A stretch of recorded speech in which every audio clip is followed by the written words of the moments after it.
I thought I would show you how I do the tangles drawings by Zentangle. It's a really cool tangle, and again, each time you do it, it's going to look a little different. I used it in this journaling that I did. This one isn't finished, but I like to put some leaves in between. This one that I demonstrate will have a little bit of flux in there. Here's the tangle drawings here and one here. So I'm going to show you just a little bit of my style of how I do drawings, and that is with a bit of flux.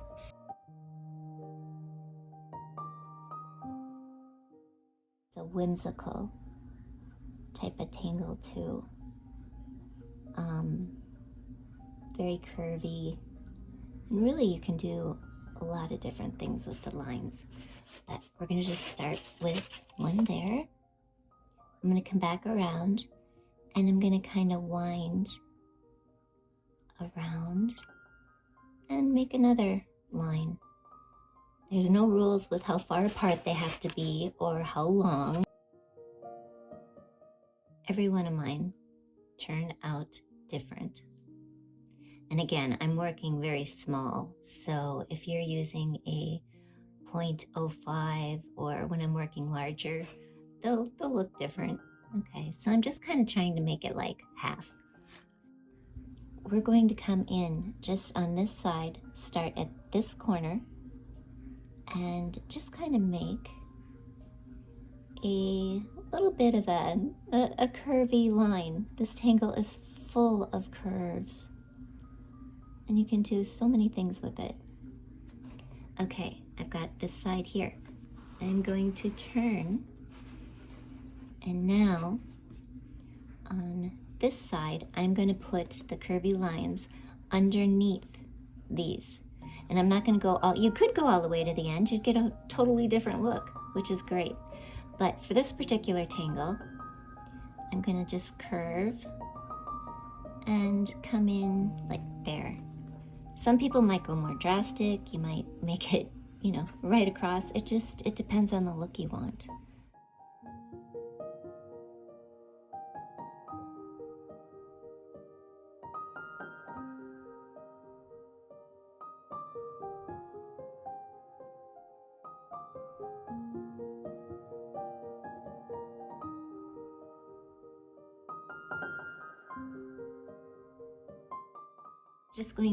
We're going to just give our lines, our leaves, a little bit of a vein or a line.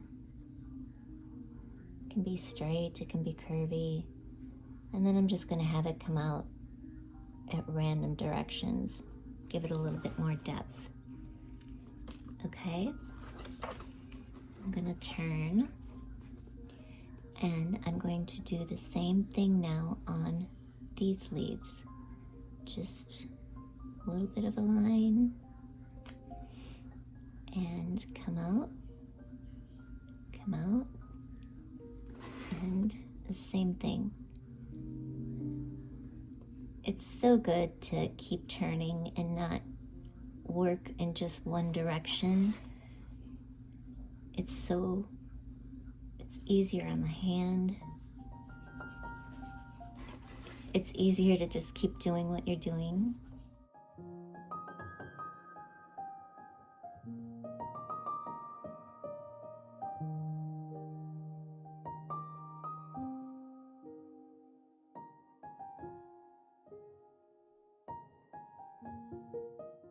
Of a half circle here just to give it some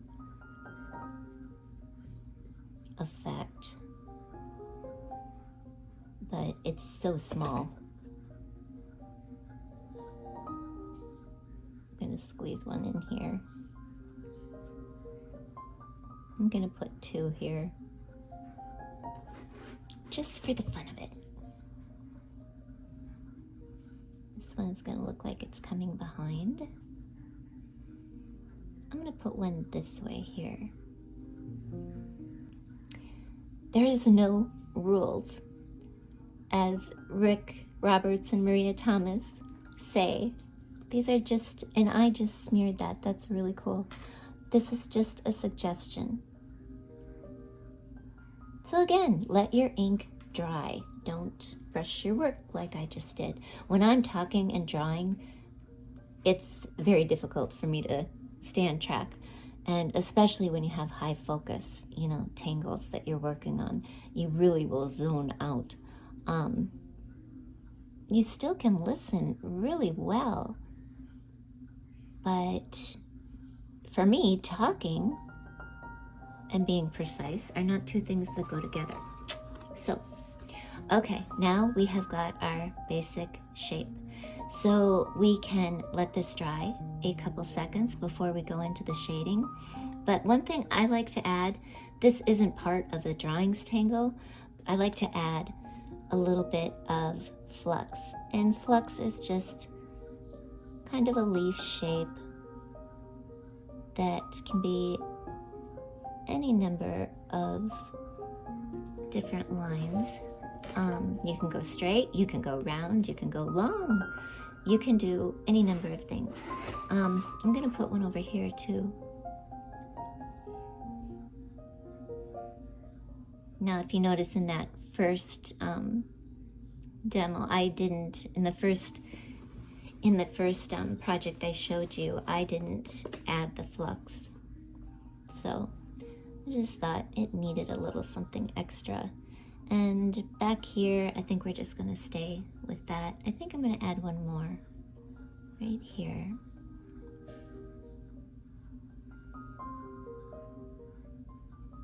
Okay, so now just let that dry for a second so you don't do what I did and get a smear. And then we will go to our shading.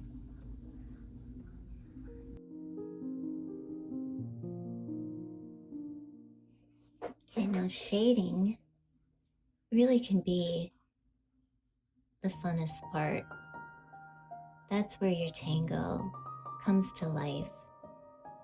And you decide where you shade. I'm gonna shade underneath, make this leaf, this one above, pop a little.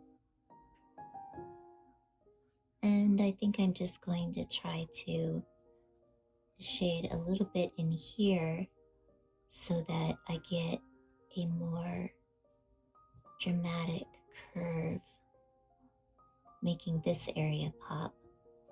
And I'm just using the side of my pencil.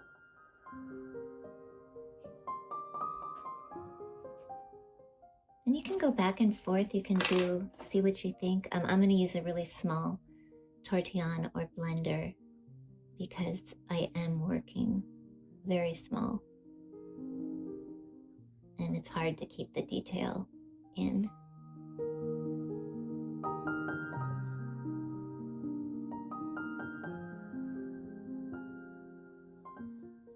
And if you give too much, you can always grab your eraser. A kneaded eraser will pick up on any strokes that or extra gray that you, graphite that you laid in.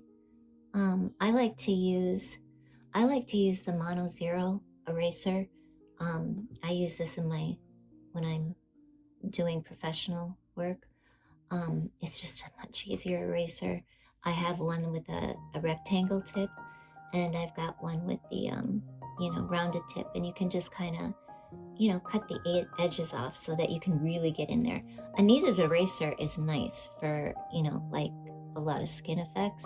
There's tricks you can do, but if you're doing fur or something with really precise detail, it's worth looking into the Tombow Mono Zero eraser. I'm not sponsored by them. I just love it. So I definitely would recommend, you can order them off Amazon. They are not expensive. And to change the eraser, they come with refills. You hold down the top, pop it out, and get yourself a new one when this one runs out. And as you're holding the top, stick it back in and let go, and it locks. It's as easy as that. But that's just for those of you who have not seen that type of eraser. Many of you, I'm sure, are aware of it. And if I were working on something really precise, I would, cut the edges and make sure I've got a clean tip. But that's not the purpose of this one. So, all right, I'm going to go back. I think I'm going to put a little over here. And again, if I lay this on too thick, it's going to spread out too much. And because, again, this is so small, I don't have much white to work with. So depending on the size you're working on, I would always suggest, if you're beginning Zentangle, work big. And you'll find it much easier. Don't try to do the small things first. Any tangle can be done big. And then when you get down to, kind of the look you want, then if you want to go smaller, go smaller. But don't try it right off the bat if you're just starting so small. So I'm just trying to put in a little graphite. Again, you want to use the side, but when you get this small, you're going to have to go to the tip. And I would sharpen if I were really worried about it. This one I'm going to go underneath. And this one over here this is for me, that looks like a side. I'm going to just shade it here and down here. And you can tell how many different ways you could go. And then think of color. Oh my goodness. Color is amazing. But if you're just doing meditative drawing, it can also be wonderful to just pick up your pen and your pencil, and you don't have to have all your colors. Okay, I lost my dot there a little, so I will put that back in. I could choose and go and make them white dots.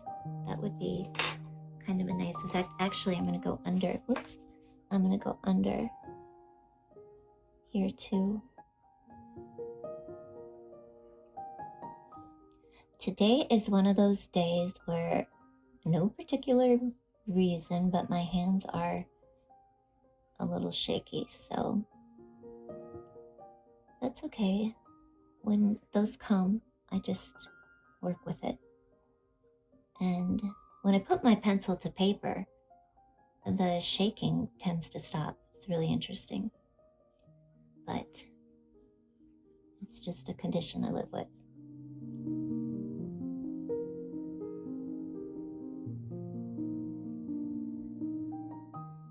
But also be inspired, because don't let that hold you back. Don't think, oh, I couldn't do that because my hands shake. Well, let me tell you. There are days that it's bad, but I'm always able to work. And Zentangle can settle me down or calm that anxiety. Okay, I'm going to take my blender and just kind of lightly blend this out.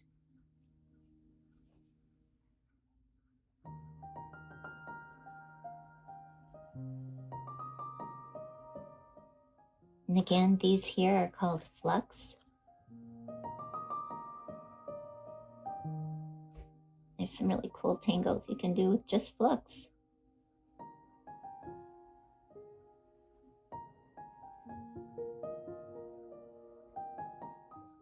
And then final touch is kind of go back if you want and just give your lines some weight for a more polished look.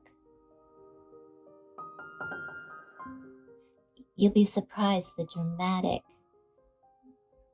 effect just darkening a line can be. I'm going to add a little curl here.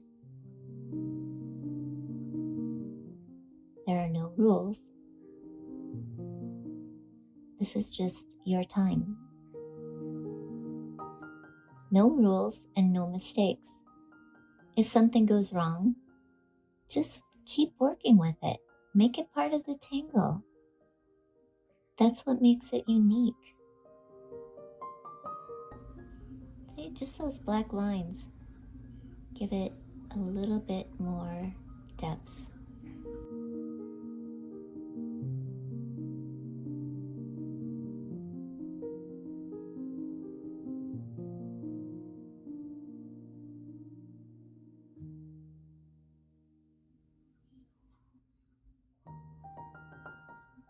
And you could even go in and put a little bit of shading. Try to stay away from the black because I just laid it down. Right under here too. I always like to give a little off-cast shadow.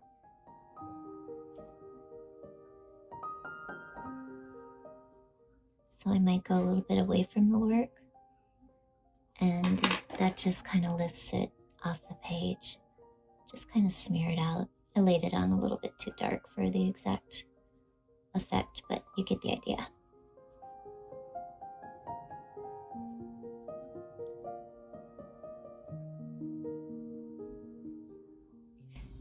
And because I love to draw whimsical, I see these as beautiful wings on one of my fairies, or a beautiful butterfly.